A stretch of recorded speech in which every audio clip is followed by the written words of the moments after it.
Recently I went to an all-you-can-eat restaurant, and that gave me an idea for a minigame. In the game, the players will have to go to a part of the restaurant to collect food from barrels, and like in real life, they will only want the nicest food, or in this case golden carrots, so we'll have to search for them, and leave anything unappetizing, or in this case normal carrots, to the peasants that come after them. The peasants in this case are imaginary, but they're still so satisfying to think about, their little faces. Their goal is to collect as many golden carrots as they can within the time frame. Now, in a normal all-you-can-eat restaurant, they give you about a 2-hour time slot, but in this case, I only want to give them about 10 seconds. I'm trying to recreate the situation where you know your time is almost up because the staff keep hinting at you that you should leave, but the chicken chow mein was so unbelievably delicious that you must rush to get some more before security kicks you out. Security or just the pressure of leaving the restaurant, depending on the player's personality, because apparently I went too far, will be simulated with firing arrows from the walls. But unlike real life, if security kicks you out, the players will be able to come back to the restaurant and the taste of their chicken chow mein will not be a painful memory of how they will never experience anything close to perfection again. I also allow players to keep the golden carrots collected at the end instead of forcing them to take off their shoes because of one eavesdropping customer that enjoys watching people desperately shovel chicken into their shoes and then report them after they've been banned from the restaurant. Anyway, let's get started. Now I was thinking, this is my shop here. This actually got me quite a lot of diamonds, almost 64 blocks of diamonds, which are pretty much just through the shop. Most of them, I think, are through just this shop, which sells stuff you can get from the end and some fireworks and stuff.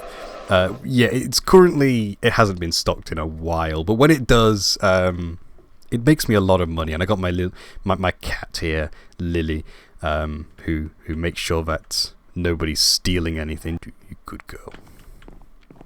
She does a very good job of making a lot of money. It is very much more successful than the Skeleton Horse Sanctuary that I built last episode, which has got 0 donations so far.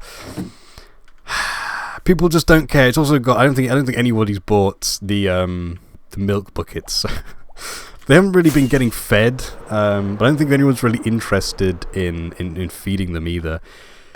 Yeah, that wasn't a very good business project. I thought it was a genius after building my shop, and I just thought that any idea I would come up with would just be a success. But it turns out you actually need to have a little bit of intelligence to run a business, rather than just believing that you can. I mean, not a lot, but just a little bit of intelligence. So I'm going to try again with this all-you-can-eat restaurant. I was thinking of putting it right here next to my shop because there's nothing here, and I don't think there's anything underneath as well. Because I'm going to need some space to put some redstone, and I don't think there's anything underneath here. But kind of around in these areas, there's. I mean, if I could kind of fit it in maybe over here, I don't know. There's some. Oh, where is it? Look, there's the redstone under here. This is my redstone that I've done. There's various different things. I think there's a sugarcane farm over there. There's so much stuff. So I don't think anybody's put anything in this area, so I think I'm safe. So the first thing I want to do is build the outside of the building. So I'm going to need some of these things. I do have a lot of stuff collected for another project, but I'm just gonna steal some of that stuff and use it for this one instead. It's fine because I don't have to worry about that now. I'll just worry about it later. So first thing I want to do is just make sure that there's nothing kind of underneath here. I'm not, but I can dig for quite a while and not really see any redstone or see anybody's base under here or something like that. I think we're going to be okay. There seems to be. I think there's going to be enough space for me to build all the redstone for this. I think I can do it without really hitting anything, which is good. So unfortunately, this thing is going to have to go. It's in my way. I'm sorry, whoever put this here. There's quite a few around. It's beautiful. I love the artwork, but it's going to have to go. So I know that sometimes time lapses can be boring, so I thought I would put my camera down and film this goat that I found in the desert. Silly goat, what are you doing in the desert? Oh, it looks like he's picking up the camera. I guess we get to see his point of view.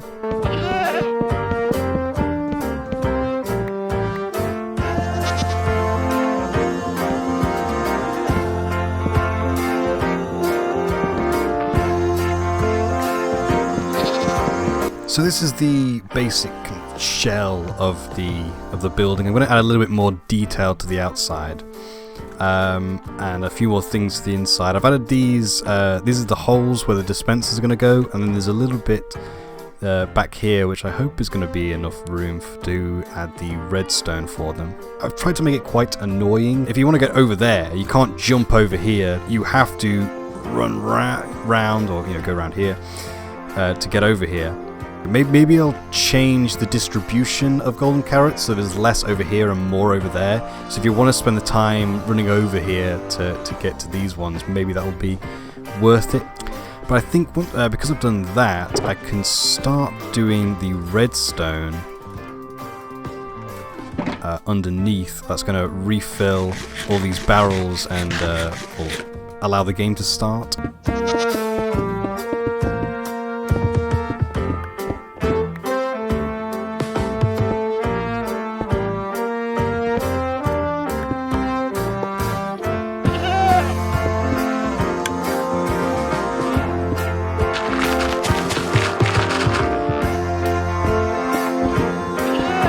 So I've added in all the redstone for filling up the barrels.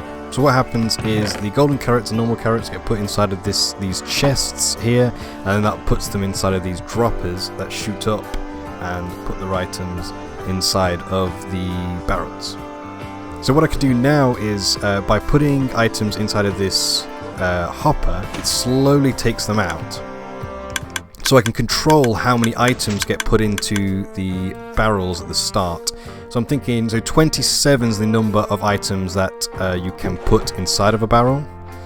And I'm thinking of finding an amount that's about 27, so where we get a full barrel at the end.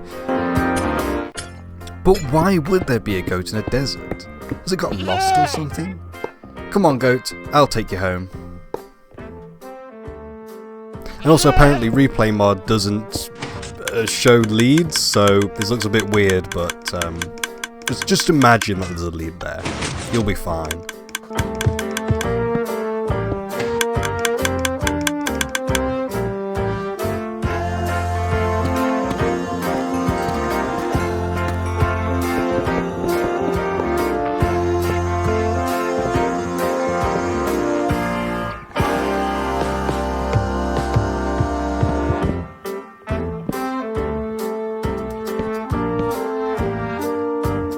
So I've added in all the dispensers. They currently just have dirt in them, just for testing. Up here, up here I've added chests, so I can fill these up with arrows and have them automatically go down into each dispenser. So hopefully this works. This is all the redstone for the mechanisms behind the actual game. I just have to build now the rail that'll go and pick up any items that are lost. The rails will have a hopper minecart that'll go around and pick up any carrots just in case the player dies. But let me just go and test that all this works. So first the items get filled up. Then when that starts, the timer for the game starts. And once that ends, the timer for the arrows begins, and if we run up really quick, we'll be able to see the dispensers shooting out dirt at the moment. And hopefully they're all working. Seems like they all worked.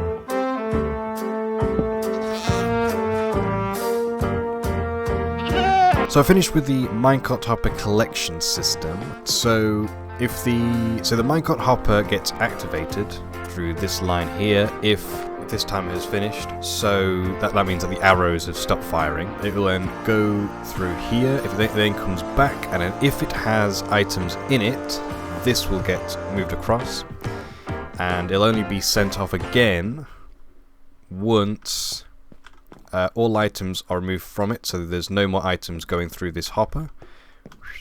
And it had items going in it when it had items when it came back. So this block's here.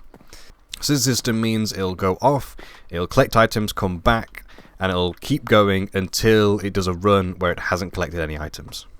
So now what I want to do is just run through the entire system and make sure it all works. So I'm going to go and put some test items in here, and I'll be right back. So I filled up the droppers down there with golden carrots, and I filled the dispensers here with normal carrots.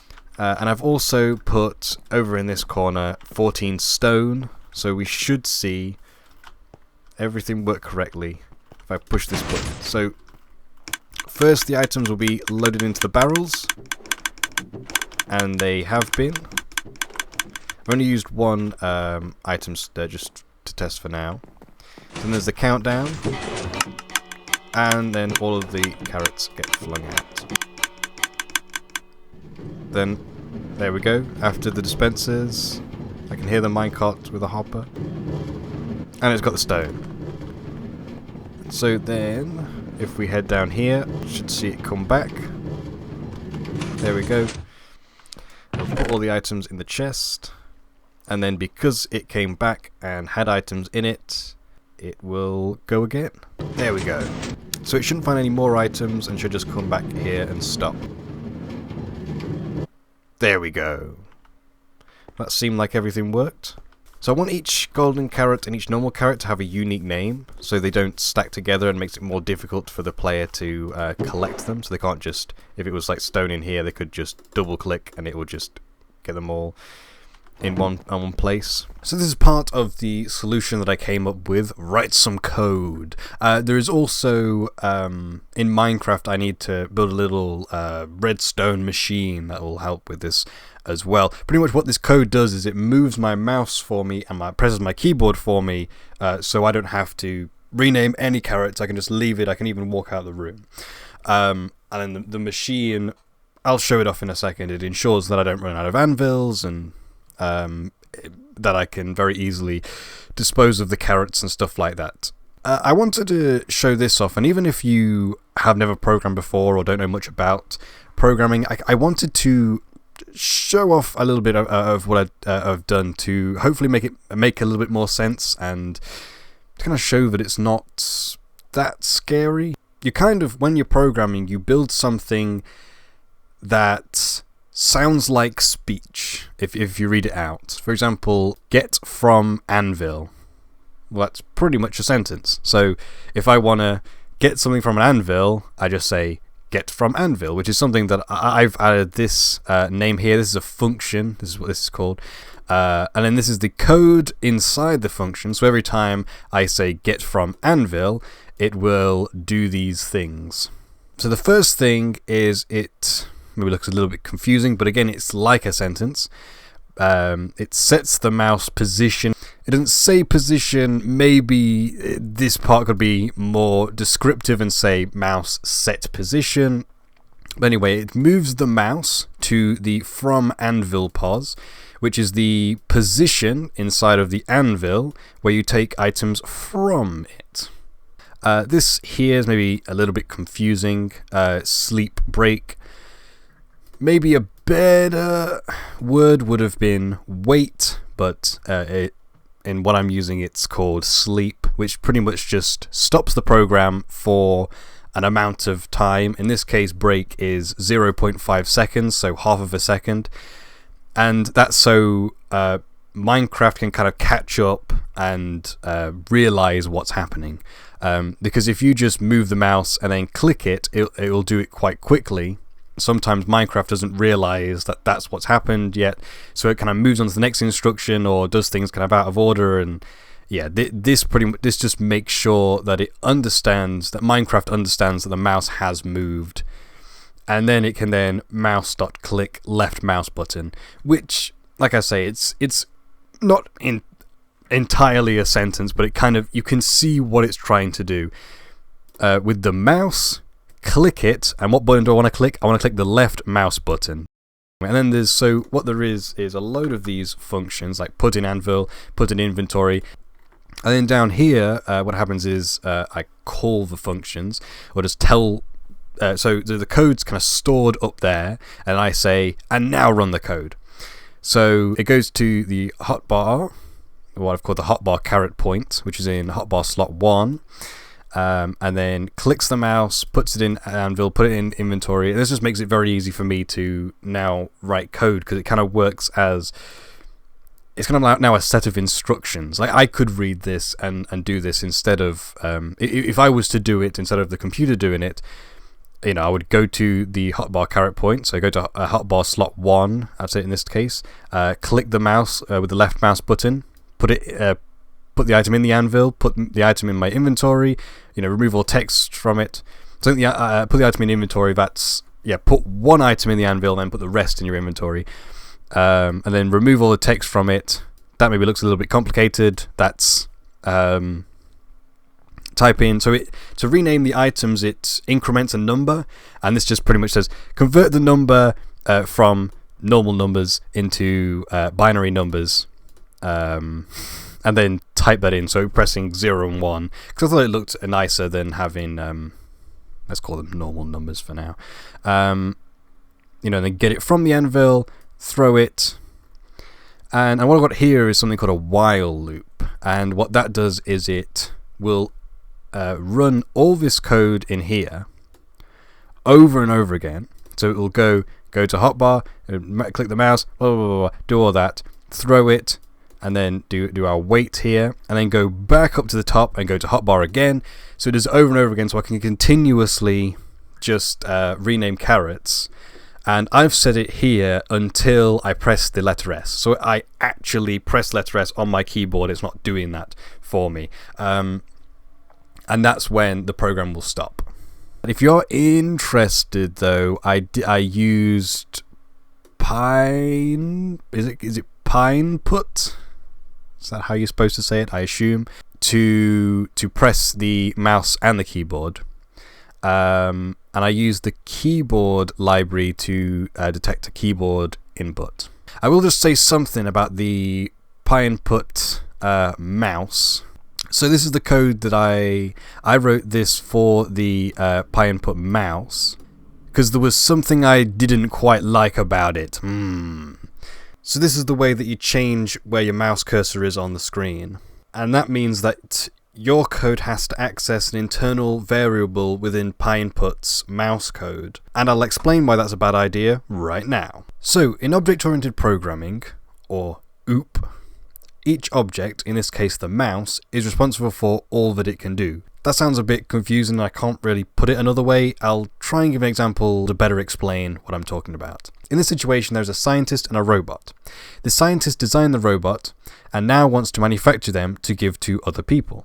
Other people that might want to use the robot won't know how the robot works. For example, a farmer who wants the robot to collect crops for him. For this reason, it would not be sensible to have to know exactly how the robot works to use it, as needing to know this would make it pointless or very difficult to use. Like if to move the robot's arm you had to climb inside, find the correct muscle and push or pull it. A farmer would not know what muscle to push, so the robot would not work for him. And learning that could be quite complicated for someone who's not a scientist, who doesn't work on robotics. The scientist could go round each person with a diagram of how the robot works, but this might be confusing for some people and would be more time consuming to do. There also becomes a problem if the scientist realizes that the mechanical muscles he is using have a problem and will explode after 5 years of use, because his robot should work forever. He would then need to go back to the farmer, swap out the muscles, and reteach the farmer of how these new and improved muscles work, adding more confusion. On top of this, the farmer already worked on the old method and has written his own set of instructions for himself to make the robot harvest his crops. He now needs to go back through those instructions and change it to be compatible with the new method. Instead, if the scientist designed the robot to work with voice commands, he could simply give the farmer a list of commands and the farmer would already know what they do as they are written in simple English. If the muscle problem comes up, he could replace them, and the farmer would not have to learn anything different. they just keep saying move arm, and the arm moves as it did before. He would also not have to change anything with his harvest instructions, as the commands are still the same. In this situation, the robot is PyInput's mouse code, and the scientist is the people that made PyInput, and I'm the farmer, and my code is like the instructions that the farmer's written to help him with his harvest. I understand that setting the mouse position on the screen is not very complicated with PyInput's method. However, if there was a problem with it and they had to change it, it could cause a lot of problems for me, as I would have to relearn a new way of setting position and would have to go back through all my code and change it over to the new method, like the farmer had to do when he learnt a new method and had to rewrite his instructions. A better approach is to do what I've done here and make what is called a method, which were the voice commands in the example, so that if the code changes, it only needs to change in one place. I have called the method set, and as I said earlier, I probably should have called it setPos to be a bit more descriptive. If the PyInput code for setting the mouse position did change, I'll only need to change it once here. The responsibility should be on the creators of PyInput to have a setPos method, as I shouldn't need to change anything in my code. However, what I've done minimizes the work I would have to put into it. I would like to say that PyInput was great when creating this, and I just had this little problem. Anyway, now that I've said something serious, here's a fun little joke. Now, there are some people that would say that this is completely fine and that they don't think that object-oriented programming should be used in every single situation.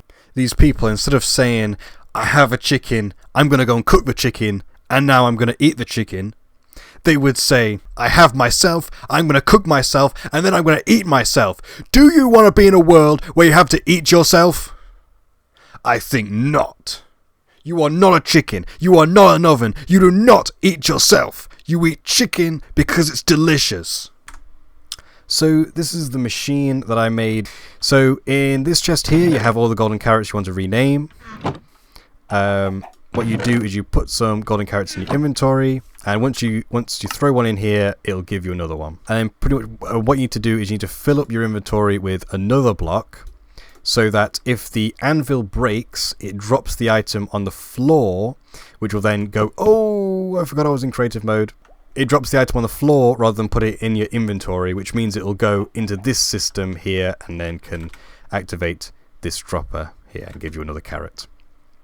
So I can demonstrate it right now. So if I click here, I get into the interface, and then I can go and run the code. That'll give me 5 seconds, and then I can get back in and take my hands off my mouse and keyboard. I'll clap. I'm clapping to prove that I'm not touching my mouse and keyboard, and there we go. It then renames the golden carrots. Now it can also deal with, I'm just going to end it by pressing S, there we go, and exiting. It can deal with an anvil breaking, where what will happen is the thing will be renamed, it will go and take it out, the anvil will break, and because there's no room in the inventory, it'll drop it on the floor and kick the player out of the interface. The anvil will drop, then the program tries to throw a golden carrot out of the side, which is the same button for clicking on an anvil, so it'll just go back into the interface. That's why it takes a little bit of time to throw an item out, because it has to make sure that the anvil is dropped. I was hoping that it was an amount of times that you could rename an item until the anvil drops, so I could rename until that amount, and then kind of then know that I have to click again to get into the interface. But that's not the case, it's random. That's why I built this contraption here, which, if I throw it in, kicks the player out of the interface and then puts an anvil on top. So if I went in here and threw an item down, I would be kicked out of the anvil, and then I have to click again. But I found that wouldn't even work if I did implement it, so I went with this simple design instead. It was just much easier to build as well. Yeah, I made a lot of mistakes while building this. Now I just need to build it on the server. Come on, go. Not much further now, just up here.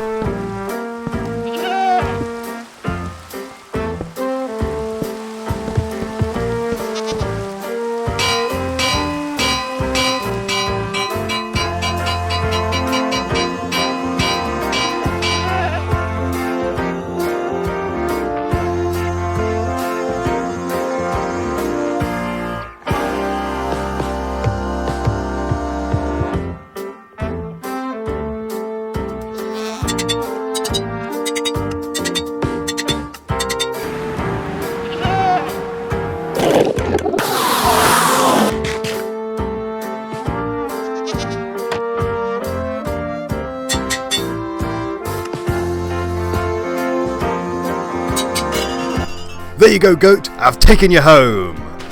Wait, did you want to be taken out of the desert? Oh no. I thought you wanted to be taken out, and that's why I put you on this mountain. Oh look, it's last time lapse of the video. That means my work here is done. Goodbye, goat! Well, that took a long time, but I have finished getting all the carrots and golden carrots for the game. And in that time, towards the end, I thought of a problem. I thought of a problem with how I was going to run this game. I thought that if I just put golden carrots and normal carrots into these chests and have them go up into the barrels, then eventually, because players will take out the golden carrots, they'll just be left with just carrots in the barrels, which will be useless for playing the game, because a player will just go around, look in each barrel, not find anything, and then the game's over and they get 0 points. The only way I could think to get around this, because I can't take things out of the barrels without redesigning the system, I think it'll even be difficult then, was to put the carrots in the barrels and then have the droppers just fill up the spaces that I leave with the golden carrots. So it will be the same each time, but I think that then I can go in and like change where the carrots are and the empty slots are to make it different every time. That'll just be something that I'll just have to do, which I wasn't expecting to have to do when I started building this, but I just didn't think about that. But anyway, I can now add in all of the carrots and golden carrots and arrows and have one full playthrough of the game. So as soon as that goes back, I'm going to go and rush in. There we go, my time. I'm going to head round here. There's more golden carrots round here, so there we go. I think that's all the space I have in my inventory.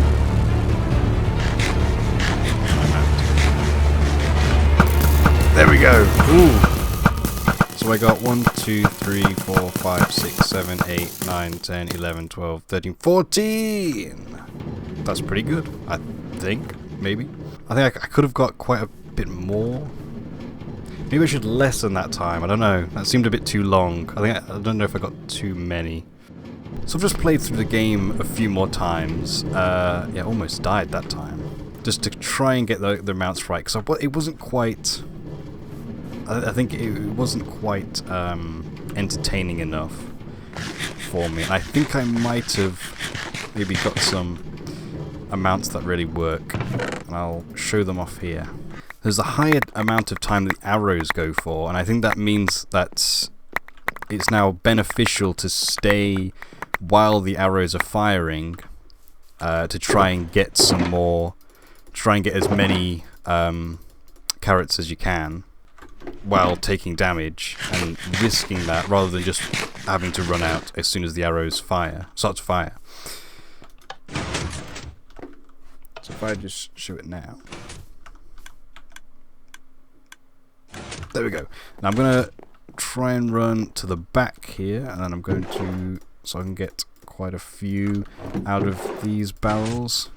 And then, bam, the arrows start firing, and then I can have a little bit of time where I can try and get some more before I have to run out. So there's quite a while that arrows are firing for, so if you haven't got that many, then you could possibly get some more. So I think I like those settings, and now I've got to refill everything, all the arrows, and go and make it look nicer. And I think that's everything. Now you might have not realised, I'm hiding, I'm right here! Look at me! So stupid. So at the front I've got a little introduction about why you're here and a little bit about the restaurant. I've got the rules over here. I've got the scores with the highest score that I could get in here. I've got the chest of failure, which is explained in the rules. I've got these signs. over here, a bed, put your items, and a nice start button, clearly labelled. Oh! Now, I haven't actually used hanging signs before, but they've been a feature that I've wanted for years. See, with normal signs, if you want a sign that comes out like this, you have to put a block here or something, and it just looks too bulky. But with hanging signs, you can just put them there, and they're just perfect. When I first saw them, it was exactly what I wanted them to. I have this problem, and I can fix it now, and I've finally built something where I can use them. And I think it looks really good. And also, you can now put it on both sides. Ooh. So it doesn't matter which way they're coming from, they know it's Bobby Wars restaurant. Then put these trees around, and some of them haven't done very well. Some of them have died, unfortunately. And I also put this big tree, this big dead tree over here. Just because I thought it would look cool. I thought this area didn't really have this area didn't really have anything, and I thought that putting something here might look cool. And a dead tree, I think, looks quite nice. It kind of fits with the other ones. And the way I did this is I found this out quite a while ago when I was removing a forest, and these big trees are very annoying when you're removing a forest because you just don't want to deal with them. They're just too big, and you have to get in and remove all the logs, and I didn't want to. And I had the idea of just going and getting a hoe and just removing all of the leaves, and it would just left this. And obviously now it's quite easy, I can go in and remove it all, but I quite liked how it looked. So I had a forest of all dead trees that looked quite interesting. Now if we just quickly move over here and ignore all these shulker boxes that I've left. I'm gonna have to go and put these back in my storage at some point. You can see the front over here. Now up here I didn't actually so the way I designed this was I made the redstone underneath and all that system separate to the actual frame above. And so I wasn't actually sure how they were going to fit together, and that caused this kind of problem where the chests there's not really a good way of accessing the chests, so you kind of have to flick down these trapdoors. I thought it was going to be worse than what it is, but actually I've refilled these, and it's not too bad having to flip these down and then go into the chests. And I had this idea. I wasn't going to put this here, and I had the idea, and I thought it.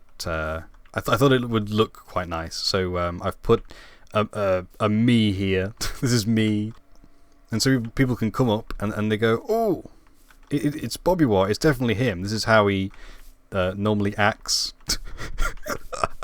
Just stands there staring at nothing. And you can kind of read the welcome message as if I'm telling them, even if I'm not able to be there. So the introduction says, "Welcome to Bobby War's All-You-Can-Eat restaurant. Our food is freshly prepared and served in the center of the room. Head over there when you are ready and grab as much as you want." And then it has a introduction to the restaurant, and then an introduction to yourself, your story. You're a customer at Bobby War's All-You-Can-Eat restaurant and have got up from your table to fill your plate with food. You only want the best, so will ignore any food that looks unappetizing. You'll need to be quick, as your time slot is running out. There we go. That's the introduction. And then there's the rules over here, which is actually how the game works. So to start the game, put all your items in the chest and press the start button. When the 3 lights at the entrance turn on, you may enter the restaurant and your time starts. Your goal is to collect as many golden carrots from the barrels as you can within the time frame. When the timer is close to finishing, a bell rings and dispensers fire arrows from the walls. Your time is over when the dispensers stop firing and the bell stops ringing. If you manage to get out of the restaurant before your time ends, you can add your name to the scoreboard book and keep the golden carrots collected. Your score is the number of golden carrots collected. However, if you do not get out before your time ends, you score 0 points and must put all golden carrots collected into the chest of failure. If you get out in time but don't want to keep the golden carrots, put them in the chest of failure. Don't take any of the normal carrots from the barrels, and if accidentally taken, replace them before starting another game. If you collect any arrows, these can also be put in the chest of failure. When writing this, actually, because I realised that you would have nowhere, if you didn't want to keep the golden carrots or you collected some arrows, you probably just would want to put them in the chest of failure, which means that the chest of failure for most of the time wouldn't really be a chest of failure. It would be if you failed, but also if you succeeded. So maybe it was not named very well. On the inside, not much has changed. I did realise that there's no tables and chairs in my restaurant, so I went and put them up there. So yeah, it would be a little bit difficult, or in fact impossible to get up there, because you have to put all your stuff in your chest, so you wouldn't be able to, you might be able to ender pearl up, but you wouldn't have an ender pearl because you wouldn't, I don't know. And also the books have just got up from your table, so I guess you just drop down. I don't even know how you got up there in the first place. I don't know. I didn't really look into it. I didn't really think about it. But I thought that it needed some tables and chairs, and there's not really any room on the floor because it would block dispensers, so I had to put them up there. Maybe it's impossible to eat at Bobby War's restaurant, but at least... Anyway, I put also some paintings up. I thought maybe when people come in, and they know they need to go and get the golden carrots out the barrels, but then they see some amazing artwork and they just stop for a second and start to stare at it, and then the bell starts to ring and they go ah, and they run out and they get 0 points because they were distracted. That's what I'm thinking. I think it's going to distract them, and it's going to distract them enough that they won't get golden carrots, and I won't go out of business because they won't be able to take that many golden carrots from me. So anyway, I think that's it. I think it's now time to go and advertise this to the rest of the members, and yeah, maybe clean up my mess over here, and yeah, get some scores. So in that tour of the restaurant, you may have been saying, Bobiwa, why'd you have 15 points? We didn't see you get 15 points, and I would be asking the same thing if I didn't know what I do know. I'll show that now, where I went and got 15 points. When I did finish this the first time, yeah, I did it all, and then I realised after that there was no introduction to it, and no way for anybody to know the story behind the restaurant, or why they're in a restaurant, or that it's even an all-you-can-eat restaurant. Sometimes I forget that other people aren't me, and that they don't know what I'm thinking. They don't know the stories behind the things that I do. And then things might be a little bit confusing if not, because you just kind of got all these rules and it seems, yeah, a bit less fun maybe. So I realised that I didn't actually put anywhere the story, so then I made this little introduction. I made this life-sized version of me. And yeah, I'll show you the clip where I got the 15 points from. I want to get a good score. I'm going to try and get these closest barrels rather than trying to get to the end. Oh, that I took the carrot out. Oh, I was got stuck. There we go. And go. I think that was just in time. I think I heard an arrow being fired as I passed through that.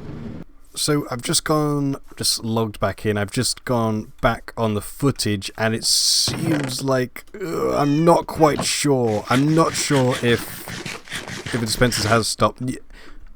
Just as I make it over, I hear an arrow that lands on the floor, and I don't know.